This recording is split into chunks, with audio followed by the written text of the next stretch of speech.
Hi hello. Saturday lunch வந்து பார்த்திங்கன்னா பச்சை சுண்டக்காய் வச்சு வத்த குழம்பு, அப்புறம் பாலக் எக் பொடி மாஸ் தான் பண்ணியிருந்தேன். செம காம்போவாக இருந்தது. வாங்க எப்படி பண்ணலான்னு பார்க்கலாம். ஃபஸ்ட்டு நல்லெண்ணெய் எடுத்துக்கிறேன். நல்லெண்ணெயும் யூஸ் பண்ணுங்கள் வத்த குழம்புக்கு, அதான் நல்லாயிருக்கும், சூப்பராக இருக்கும் டேஸ்ட்டு. கடுகு, உளுத்தம் பருப்பு, வெந்தயம் போட்டு தாளிச்சிட்டு, அப்புறம் வந்து பூண்டு போட்டுக்கோங்க, நாட்டு பூண்டு.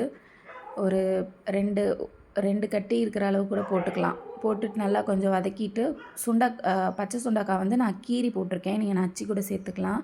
இது வந்து எண்ணெயிலேயே நல்லா வதங்கணும். வதங்க விட்டோன்னே அந்த கசப்பு தன்மை வந்து கொஞ்சம் கம்மியாயிரும்.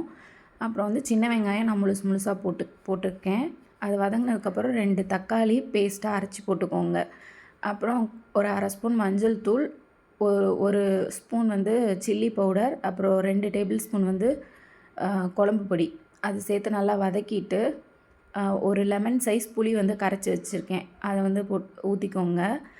தண்ணி கன்சிஸ்டன்சி ஏற்ற மாதிரி ஊற்றிட்டு உப்பு போட்டு நல்லா கொதிக்க விடுங்க.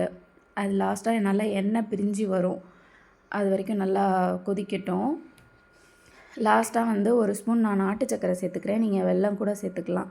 இந்த குழம்பு அவ்வளோ சூப்பராக இருந்தது, தேன் மாதிரி இருந்தது.